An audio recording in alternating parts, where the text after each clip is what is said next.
I'm Tish, Jerry. and I go by Trigger. Blind Fury. And how do you know each other? I became his caretaker in 2021 when I became homeless. I lost everything because my now ex-husband, didn't pay taxes on our house and on our business in Cedar City, and he went to prison. I became homeless in 12 hours. And I'd been out here for about a week, and somebody that knew him and I just met told me about a blind man that needed help doing everything, pretty much, and he would trade room and board, and I jumped on top of the opportunity to help. And Jerry, I've been taking care of Jerry ever since, and he was actually doing an eviction at the time. You tell your story. Well, people who came to my apartment building previously visited me and one other tenant. They broke a window, and not while they were visiting. Not while they were visiting me, but like while they were visiting somebody else. They got in an altercation with a Spanish family and broke a window during that. And the way they decided who to evict is, when people come into the building, they sign a ledger of like a book saying who they're going to go see. And two people that they visited most recently was me and another tenant in the building, and so they decided to evict both of us, even though we had nothing to do with the He was 8 stories up when incident. This happened. He didn't even know for 30 days until he got an eviction notice in the mail. Yeah. For past guest behavior. Yeah. And he took it to court, and what did the judge say? Just as long as I was out by April 6th, I would not have an eviction on my record, but there's still an eviction on my record. Yeah. As many of you guys may not know, Jerry is completely blind and he is autistic. And it just wasn't fair what happened to him. Yeah. So when we were trying to get what we could get together to get everything in order, we promptly made a pact that we would stick out the homeless thing together until we both made it off the street. And well, it's almost 5 years later. We're still out here and we're still together, and we fell in love out here. We call ourselves married. There's several reasons why we haven't done it. More was because I was still married at the time. But also I've been trying to figure out how to be paid being his caretaker, and a lot of the things I look up say spouse can't be paid. And also I've been trying to get on Social Security myself, and if I'm married to him, then they take away one of the incomes because they classify you as one person, and we'd only get one small amount instead of 2 of the same. So there's several reasons why we haven't married. But we feel married. Yeah. He's my soul. He's my everything. Yeah. I wouldn't leave him. I don't leave him for nothing. Yeah. Nothing. I can't picture my life without him. Blind Fury, how do you feel about Trigger? Go ahead. Our relationship is the best I've ever had. And I've been in quite a few others. I've only been married once, but our relationship is the best one. And I've been married now, if we want to say this will be my 4th. Yeah. Since I was 16, I'm 52. And this is the best I've ever had too. But the reason, and Jerry knows this, the reason why I first got with him was because he's safe. And I've been abused in all my marriages, and he was safe and couldn't find me to hit me, if he wanted to, but he'd never even do that. He doesn't even call me bad names when he's mad at me. And I'm not letting that go. There's no way.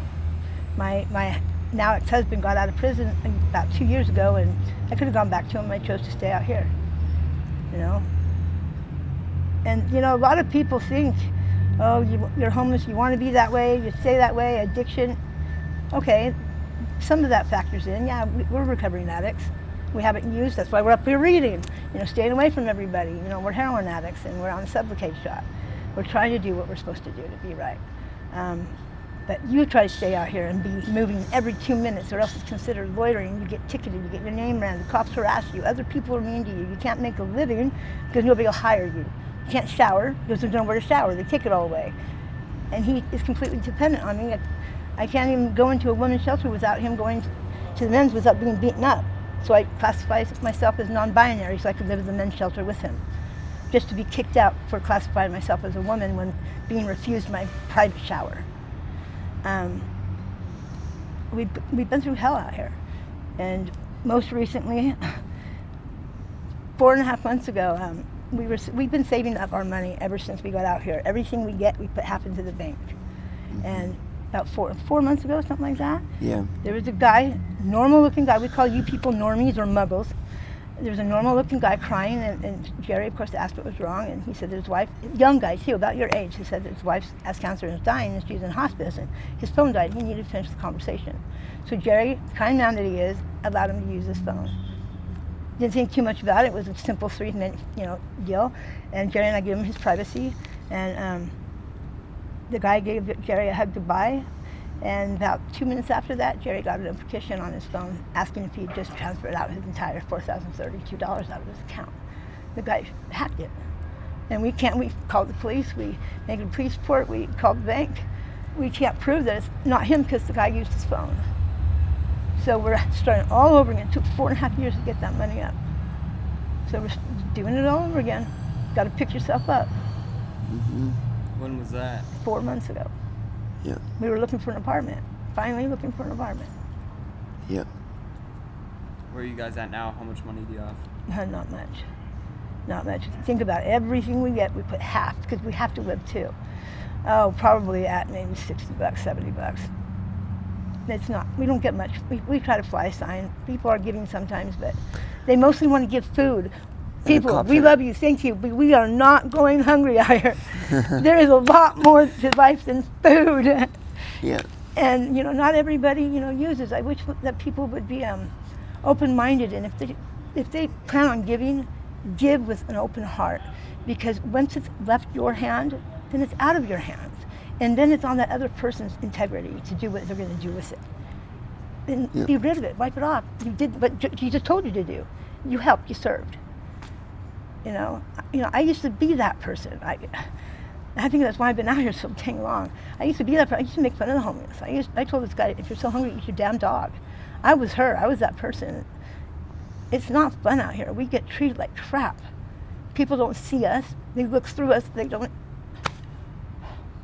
That's what I was trying to tell you a little bit ago. I wish everybody would just be more caring, want to know people's stories, just care. Anyway, it's frustrating because I've never done anything like taking care of other people. I've always been taken care of but abused. I've never been independent, and I'm doing this. I'm better than any of my husbands ever said. I'm stronger. I'm taking care of a handicapped man out here for free, for God's sake. Nobody else can do that, let alone keep themselves alive. And yes, I've done it through some addiction, so kill me. I don't know what else to do. Can you talk a little bit about heroin?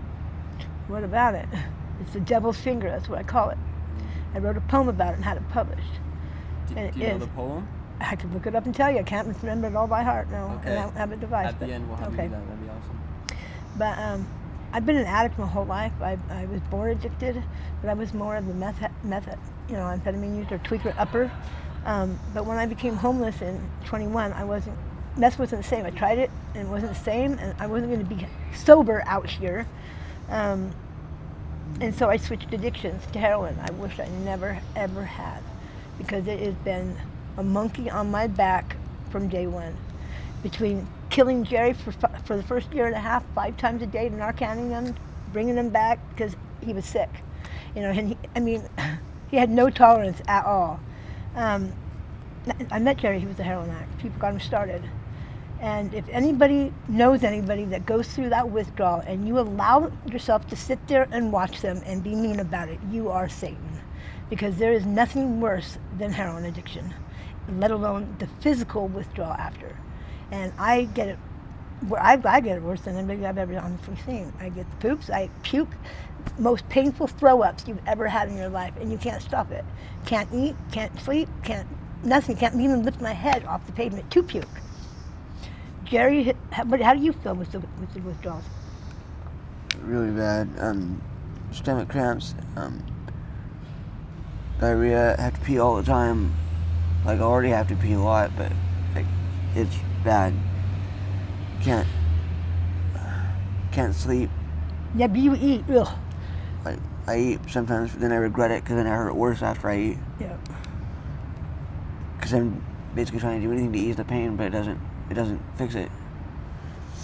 And it's crazy. One little thing, literally, if we did a little bit of heroin, it would take it away in a matter of 30 seconds, all of that. Yeah. So you tell me what you'd be tempted to do, keep doing. You know? So I've gotten this off of it 3 times. And we've used methamphetamine to do it. Because I don't want to be on Sublocade the rest of my life. I don't want to be on Suboxone. I don't want to be on methadone. To me, that's just the government's way of being able to say, hey, we're heroin junkies too, and we're pushing on you. It's the same feeling. You're still getting high. So I don't want to be dependent like that on something that if I don't have the money for it, it's okay because I'm not going to have to be retching in a corner. No, I'm not okay with that. And so we used methamphetamine 2 other times to get off of it, and about a week into it, I'm like, Jerry, we haven't had any opiate in a week. We're past that sick part. We're past the first initial part. And then we would get off the meth. And so we've had about the sober time. But it's really hard to stay away from it when it's out here and when we're out here. I mean, we don't hang out. Did you see us? We're up here by ourselves. We do not hang out with anybody. I don't like crowds. It draws the police. I don't like them anyways. They steal from us. I mean, this is all we own. Right here, what you see is all we own. And we've accumulated stuff. So, $20,000 now in 5 years. Yeah. We've added up between the police abatements and other people stealing our stuff. Phones. Every month we're getting new phones. We get all our stuff. Every month with his check. We get paid tonight. We're going to have to get 2 new phones again. But I bet by 4 next month it'll be gone again. It's just crazy. It's stupid. And people think there's resources out there. There's not as many. They're lying to you people. You know, all these billions of dollars that have been donated. Where is it? We don't see any of it. We don't see None of anything it. to help us at all. They did the Operation Rio Grande. They subtracted 800 beds when they did that, and they built 3 other shelters. They are minusing 800 beds now. And they always tell us when they stop by, you want to talk to a social worker? No, because we know what's going to happen. They're going to call around and tell us to go to the Miller from 7 in the morning to 10 in the morning, get your name on a list and hope your name is called to go to one of those shelters. We've been doing that for 2 months. Still haven't had our names called. One or the other might, but not both. And we're not going to leave the other one on the street. No, we're not going to leave the other one on the street. Yeah. And now we can't put tents up. We can't put a tarp up. It's considered camping. You know, we used to be safe to sleep here at the library and at the parks. Now they're trying to say that you can't even sleep. You can't even sleep. You have to be moving every 2 minutes. You move 24 hours, 7 days a week, every 2 minutes, unless you're going to be harassed by a cop. Tell me how angry you get. It's impossible. We're human beings too. We just got a raw end of the deal. Something that wasn't even my fault. Yeah, so when you were younger, you never thought you'd be homeless ever. Oh yeah, oh sure, yeah, that was my dream. I wanted to grow up and be homeless. No. Back in 2004, and the reason why I know it so well is because my sister died 6 months after I had said the statement. I had started losing my teeth at the time. I had periodontitis, and they found a mass in my cheekbone that was killing my teeth. And I saw a homeless old lady up here in Salt Lake and pushing a grocery cart, and she had no teeth. And I remember telling my sister that I'm afraid that's going to happen to me one day because of the teeth thing, you know. And she had told me that as long as she is alive, that I'll always have somewhere to go. Well, she died 6 months later. So, of course, that now became my biggest fear. But, you know, I conquered that fear because I'm not afraid of being homeless anymore, but I hate it. No, I never thought I'd be homeless when I was younger. Heck no. Nobody wants this. I think that's why people don't like us, because we remind them of their fear. Because everybody's a paycheck away from it. Tell you what.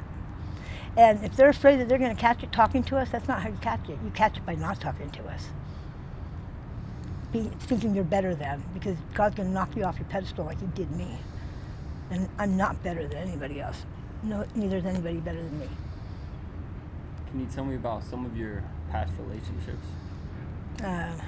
Well, like I said, they've all been very abusive to the point of almost dying. I don't know. You can tell I'm the talker of the bunch. Not that I'm trying to override Jerry, but I'm not shy.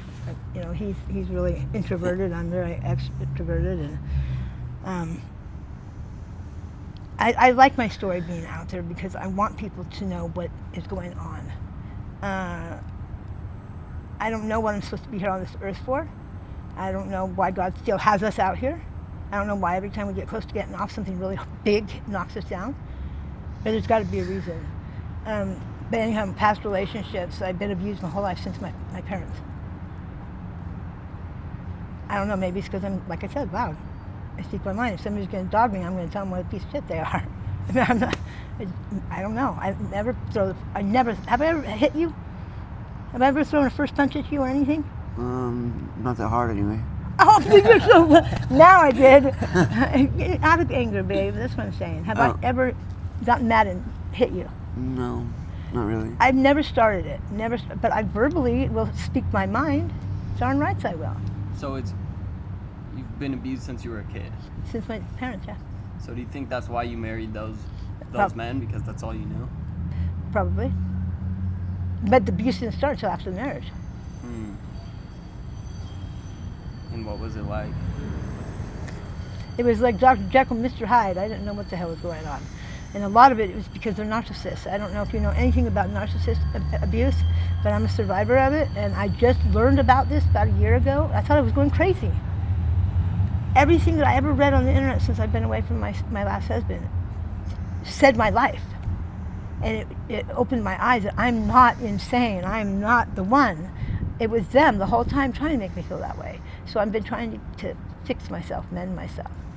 How so? I'm part of a lot of groups on Facebook, narcissist surviving groups. I talk about it. I'm real about it. I'm harder on myself than I am anybody else, and I don't let myself lie to myself. And I sure won't let anybody else lie to me. I don't believe in therapy necessarily because it's never helped. I've had therapy my whole life. It's never helped. So something else has got to give. You said it was abuse almost to the point of death. What do you mean by that? Well, my last marriage literally took me up to the mountains, and I told my friend earlier that day, I have a bad feeling if I don't come back, have it investigated, it's not me that did it. And I've never said anything like that before to anybody. And sure enough, I go up there. Now, I was coming off of painkillers, so I just had back surgery. And so I was falling asleep while I was helping him put the tent up, and he just started wailing on me. I dropped down to the fetal position. He's kicking me, hitting me. I finally jumped up and ran. And I was going through a really bad bout of laryngitis, so I couldn't even scream for help. So I ran away from him, and I could hear him, trying to ask, Tish, where are you, da-da-da. And I couldn't answer him, and I didn't want to hit a stick, because I didn't want him near me. And mind you, it's cold in the mountains. I only had a steady strap little, halter top and booty shorts on, no shoes, no backpack, nothing. Finally, I guess he ended up taking off, and all I remember is being in the middle of the woods, looking up and figuring it was probably about 2 in.the.morning, and screaming 3 times, God, please help. I was terrified. I was cold, and the next thing I know, I fell asleep. And I don't know how much later it was, but I woke up, and I know I'm going to sound crazy when I say this, and I've never shared this with anybody but Jerry, but I looked all around me in a circular motion, and there was beings, shoulder to shoulder, 4 rows deep, and my sister was in the middle of them. And they helped me get out of there. They helped me get away. I crossed a huge river that was flowing that I should have been taken. I fell, I dashed my leg. I mean, I got out of there. I fought and I got out of there. And as soon as I got to safety and flagged down a car, they were gone. So I know it was my sister taking care of me. But anyway, I get home and I knock on my door, and he's drunk with my phone in his hand and his phone in his hand. And I'm like, what the hell? Why'd you leave me? You left me up there. He's like, I don't want you here. And he claimed that he had called the police and made a missing persons report, and they were going to go up there, search and rescue, and find me. But that doesn't seem like the behavior of somebody that said they did that when they're trying to get you to can't even enter the house, and he's calling the cops saying that he wants me gone. That's conflicting. That doesn't show remorse. And so I tried to press charges on him for attempted murder. Something, I could do something, and they said it was my word against his. So, after you have an experience like that where you're almost killed by your husband who's supposed to love you, but then you also have that experience with the angels or the beings, what changes in your life? What do you think after all of that? I knew I needed to get out, but I didn't know how. I didn't know if I could do this, survive all on my own. Like I said, I've been married since I was 16 years old. That's over more of my life than I was ever with, parents or whatnot, or on my own, anything. I didn't think I could stay alive by myself because I didn't have an education. I was a high school dropout. I was always taken care of. But prison saved me. To be honest with you, I've been to prison several times for stupid stuff, but each time I went, it saved me because I would go to classes and I would learn. I would get things. I got my GED. I was taking college courses. I was learning, and it finally took my ex-husband as well to go to prison, and I went into a rehab after I got out of prison. Went to a halfway house, and I went to Odyssey House, Mill Creek House. It was a wonderful program. Hardest program I ever did, but great. And I refused to go back to that. I've learned in the last 4.5 years out here the type of woman I am. I've learned my strengths, and I've learned what I will and will not accept now with a man. And I will not accept another man putting his hands on me. I don't care who you are, you're not going to touch me. And you're not going to disrespect me and tell me I'm a piece of shit, because I know I'm not. I've gained self-esteem out here. And a lot of that's been because of Jerry. The man showing me what a relationship's supposed to be about. Like, I never thought I'd ever see a relationship. I knew what I thought a relationship was supposed to be about, but I never thought I'd witness one, let alone my own. How so? How does Jerry treat you? Oh my goodness, how does Jerry treat me? Well, we both wear the pants in the family, but I most of the time. And I've never ever been able to call shots before, so it's been kind of a learning experience too. Like, my advice has never been taken into account. I've never been listened to, nothing. And Jerry listens to me. He hears me. I hear him as well. When there's a big decision to be made, we both make it.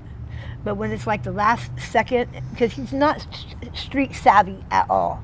He wears his heart on his sleeve. And Jerry, everybody wants to put their hands on Jerry and pray. Pray to get rid of his blindness. Jerry, what do you tell them when they want to get rid of your blindness? That I'm blind for a reason, and like, if they all of a sudden if they were blind and they all of a sudden could see, they wouldn't be able to handle it. Like, he sees people for who they are really inside. He doesn't have to deal with what we have, and we don't have the luxury he does, because we judge a book by its cover on first glance. He doesn't have that in his roadblock in his way. He just goes straight for the heart. He's lucky. I wish I was blind. And the people want to give him his blindness because they're uncomfortable, not because they want it for him, because they want it for them. Because if they want something for Jerry, they'd ask him. Yeah, they just want to do it to make themselves not feel like guilty or whatever it is they're feeling about it. So if you could change being blind, you wouldn't? I don't know about that, but if I had a realistic, I guess, way of being able to see in a real way that, had a good chance of working and everything, and it wasn't just by faith. And it wasn't just by faith, then I'd do it. But if it's just pray and expect to see, that's not realistic, because, like, even in the various scriptures and things say that God only helps who helps themselves. God only helps those who help themselves, something like that. And to expect him to do everything just because you believe it and you don't have to do anything, I don't believe that's realistic. What are some of the added difficulties of being homeless when you're blind?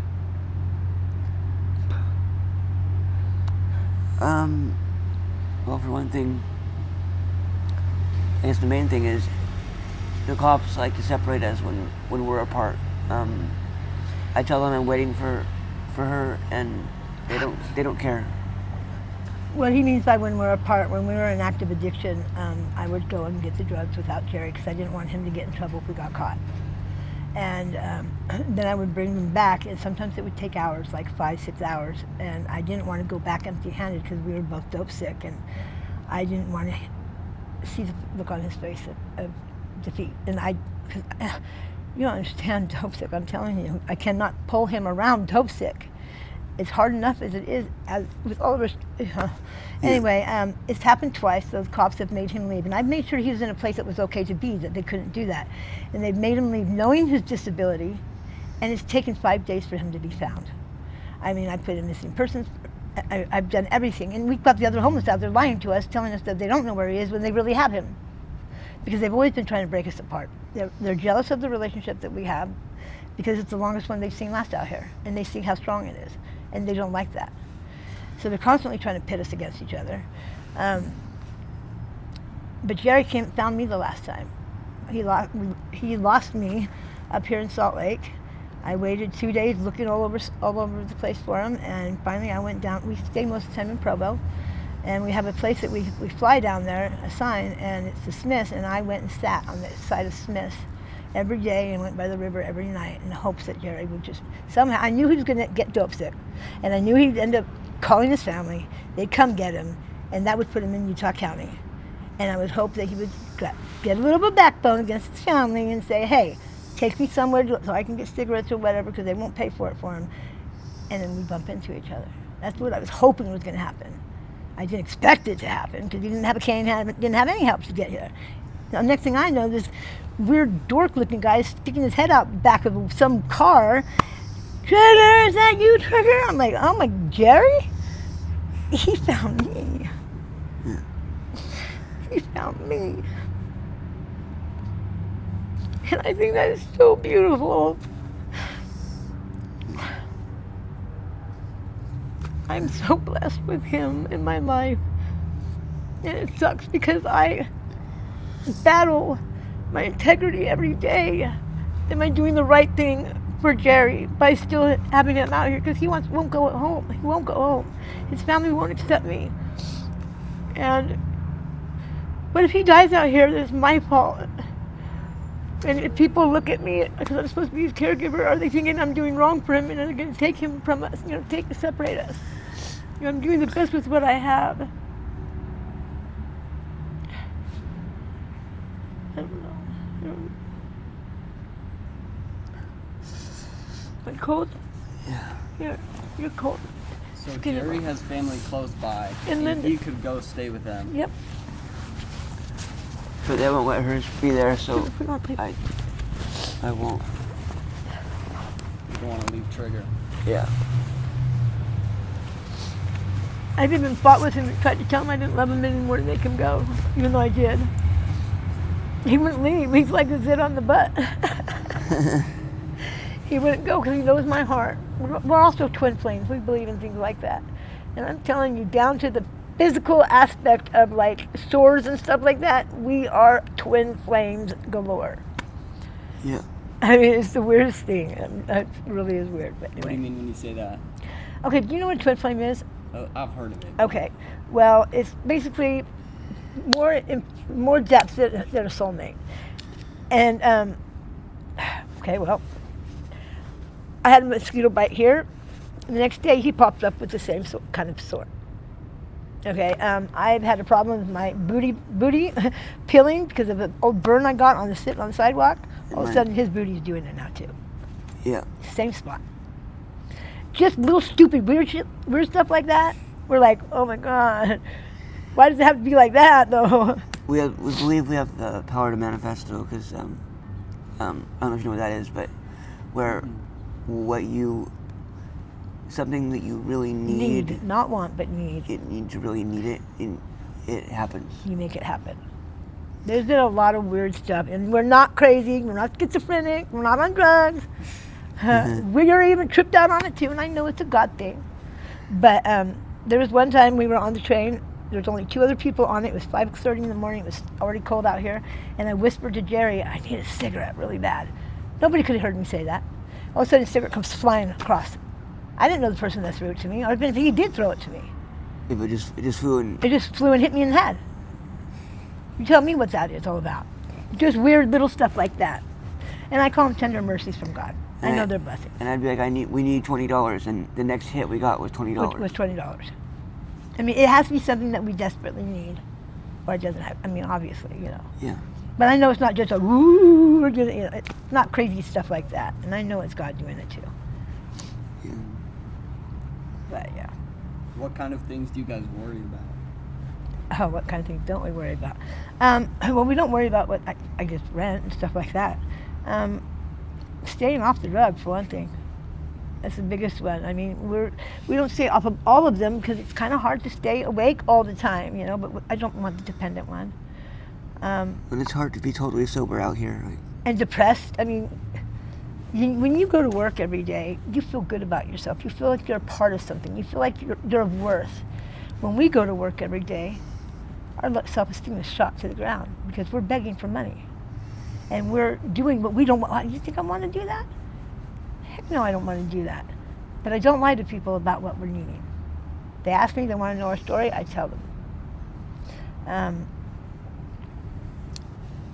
Most people, you'd be surprised, most people look the other direction, especially the LDS out here. And they say they're of Jesus. Oh my gosh, I'm LDS. Been strong in it my whole life. But I didn't understand the purpose of our being on this earth until I became homeless. People think the biggest car, the nicest temple, yada, yada, yada. No, it's about how you serve your brother and sister out here. Are you really going to walk past your blind brother and not help him and ask him what he needs? Really? I mean, nobody should walk past Jerry, period, because he's blind. Nobody. You watch all the Testaments, watch all the old church movies. Who does Christ help? The blind, the sick, the afflicted. But they think that they're going to be up in heaven like that? I can't wait until Judgment Day. You're going to judge yourself oh so hard. But I'm sad for that too, because I don't want to see anybody hurt like that. Yeah. What are some... Well, I don't worry about food. Never worry about food. We always get food. We always get food. Whether we want it or not, we get food we don't even want to eat. Like We granola get bars. food people don't even want to eat. We get granola bars so many times. Like I'm tired of granola bars. Like, Tired of sandwich, like hoagie sandwiches with no condiments. Granola bars. What was the other thing that we always got? Water. Don't get us a gallon of water. Would you carry around a gallon of water with you everywhere? Yeah. Oh, anything with lettuce on it because we're not rabbits. Yeah. But we're grateful for things. Don't get me wrong, but we have no teeth, so nuts. We can't have nuts either. Yeah, can't have nuts. You know, we are very grateful for everything we get. But So what's the best food for people to give you? oh, we love ice cream. Yes. We love. Well, We love chocolate. recovering caramel heroin addicts, cheesecake. we crave sweets really bad. You have to have it or you freak out. We love yogurt, Yeah. chocolate. I actually do miss I'm big on vegetables and fruit. And, We miss creamies right now. yeah, right now it's creamies. I miss a home cooked meal. I miss meat, steak. I miss a warm meal. Yeah. Yeah. What are some specific to you lessons that life has taught you? Not to judge others, for one thing. I've learned that big time myself. Yeah, you don't know everyone's story until they tell you, and so you shouldn't judge because you don't know, what they've been through. Mm-hmm. It's kind of like what you said earlier. You like to get to know everybody's story, where we're all alike, but we just don't know it. And we are all alike in some way or another, but we just don't share it. And we don't share how to get out of whatever rut. Maybe somebody else might have gotten out of the rut that I'm in right now. Share with me how you did it. That's how we're supposed to help each other. And don't lie about it, for God's sake. Stop conning people, conners. People out here con people left, right, etc. That's why people don't want to help. But not everybody is like that. I mean, sure, everybody uses everybody. We use people. Like we use people when I ask for $1 because I need a drink. But I don't use people in a bad way to see them hurt, to steal from them. But we all, I don't know, man. Mm-hmm. I don't know. It's hard enough being homeless out here and having it illegal now too. Yeah. You don't understand how many court dates we have right now and for loitering. Sitting on the grass somewhere, for 2 minutes instead of the owner coming out and there's not no loitering signs around, okay? Not having the owner come out and have some big enough cojones and to ask us to please move. He immediately goes right to calling the police. And then you get sick of it. Yeah, we've had so many court dates. We've forgotten about them. We've gotten warrants. We've got to take care of the warrants. I just had a court date this morning I couldn't get to. So now I've got a warrant. It's ridiculous. So Jerry, why is being out here better than being at home with your family? For one thing, my family. Yeah. You need a cigarette. Don't answer. Okay. Do you mind if I have a cigarette? Go for it. Both of us. Mine or sure. Okay. For one thing, I mean, obviously my family doesn't understand or doesn't want to understand what Tisha and I mean to each other. And they're really hardcore LDS, and they judge her based off of the fact, as far as I can tell, just the fact that she's been to prison, not anything real. They've come straight out and told me, you've done absolutely nothing wrong to us every time we've had a meeting. In fact, you've been overly kind, you've been gracious. We just don't have time invested in you. Frankly, we don't care to have time invested in you. Now, his sister is a real estate agent. I know she has power to be able to go beyond and look at backgrounds. I know she's probably looking me up. I've never lied to her. Ask me. I won't lie to you. I don't have nothing to lie about. I'll tell you what's up, but everybody's got a shady past. Everybody's got something in their past nobody wants to see. They don't want anybody to see. And if she hates me so much, when he went missing, why'd she thank me and tell me the only reason why I can sleep at night is because I know Jerry has you and I know you love him and you take care of him. Well, she must have some kind of trust with him, so why not give me the benefit of the doubt? I have no family, none. All my family's dead and gone. I would love to have a family. I'm alone. I went to the hospital, almost died. I had nobody to call. You know how lonely that is? I don't want to be forgotten. Go on, sorry. Your sister. Oh. I know she's had a rough relationship in the past. It was abusive and all. So you would think that she'd be more understanding, like. Oh, your sister? Yeah. And she'd want me to be happy, you know. Yeah. What are the other reasons why you don't want to go home, though, babe? At home I'm trapped. The closest bus stop is like 2 miles away. There's no way for me to get out independently unless somebody in my family wants to drive me somewhere, and they'll have lives. I sometimes have to wait a week to be able to get a ride anywhere, and so it's like being in jail, not in jail. Like, yeah, it's like being able to have all the food you want, but not being able to go anywhere. Like, yeah. Yeah. It's still being trapped. Yeah. What's the best thing that's happened to you guys recently? Best thing that happened to us. What's the best thing that happened to us? Like, hang on, let me think. What is the best thing that's happened to us? Huh. Let's come back to that. Yeah. I'll have to think about it. Where's your backpack? I want a candy real quick. I gotta drive out. Buy it somewhere. It's right there beside you. Best thing that's happened to us. Best thing that's happened to us. Maybe in the last couple of years. Really, I don't know. What are you grateful for? It's each other. Each other. You know, it used to be pretty bad that every single morning I used to wake up, I didn't know if I wanted to get on the bus or jump in front of the bus. And I know that that's wrong thinking. And I would talk about it instead of keeping it bottled. Every day we have our good days and bad days, you know. Like when we used to say to people all the time, hey, have a good day, good morning. And if they ignored us, have a bad day. They turn around and start to smile and laugh. You know, I mean, just because somebody says hi to you doesn't mean that they want something from you.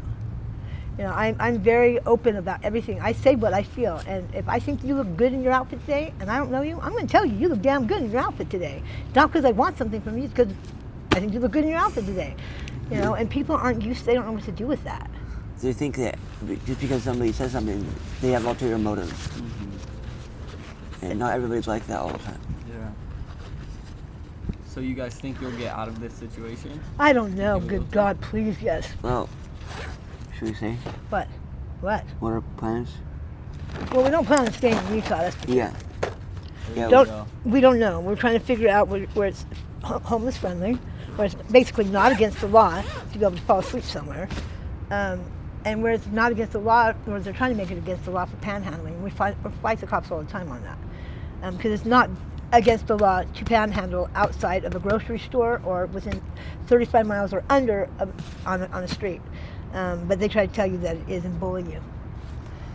But Or they bend the law and say you're loitering to make it so that you can't panhandle. If and you- our if sign you- does not ask for money. You can't have a sign that asks for money. It just says blind to homeless, anything helps.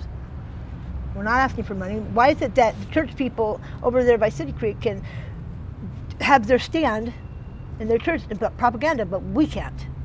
It's because we're homeless. That's the only reason why. You know, it's our fourth and 14th. I've been doing. Look, I'll show you what I just bought the other day. In fact, where is that? There. You're gonna die when you see this. Oh, Jerry.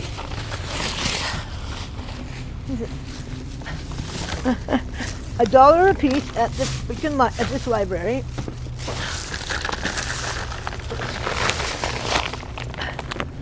Because I am taking a lot of this stuff to court. I am tired. I'm a fighter, man. I am so sick and tired of having my constitutional stuff freaking violated. man. It is not even cool. So I'm looking up constitutional law and civil procedures because I know that what has been happening is not okay. Not okay. Like I just got a loitering ticket outside of freaking the mall the other day. I fell asleep here for 6 hours while Jerry was flying on accident. Didn't mean to be here that long. I went there. He accumulated chairs and sleeping mats and a whole bunch of stuff. And he needed to go to the restroom, so a friend of mine took him into the bathroom. I was there not even 2 minutes. One cop, Bit Seedy, you know who you are, pulled right up and gave me a ticket for loitering. He said he'd been watching me and been there all day. Just got there. Yeah, they lie. Technically, loitering, if you're waiting for somebody, that's not loitering. If you're there, if you're someplace without a purpose, that is loitering. But she was We waiting had a purpose. She was waiting for me to get out of the bathroom. Yep. That's not loitering. But because he always tried to stop us from flying our sign, he knew he'd get us that way. So Yeah. I'm And fighting that one too. And he said if he sees her there again, he's going to lock her up. Yep. To take my caregiver away from me and put me in danger. Yeah, I just have 2 more questions Okay. for you guys. First, what's been the saddest day of your life? Of my life, like since we've been together, or of my life, Of your life. when my sister died. She died August 21st, 2004. I actually felt it when it happened, but I didn't know that's what it was until the sheriff showed up the next morning and told me that she got in a car accident. And that girl was my rock. She was 14 months older than me. She was my biological sister. We were both adopted. We both went through the same abuse when we were little with our parents. That was the worst day of my life. What about you? I guess when the times when we couldn't find each other and everyone was against us, and That's the worst day of your life? yeah, because I wasn't sure if I'd find you again. Oh, honey, I love you too. And last question, what do you think about life? Life can be a beautiful thing. Life can also be very real and very hard. I try to keep myself as humble as I can because humble means teachable. Because anytime I think I know something more, I get reminded that I'm not. And I don't always like the lessons that I have to go through for it. But I wish for a better life. But I would choose this any day over the abuse that I've ever had.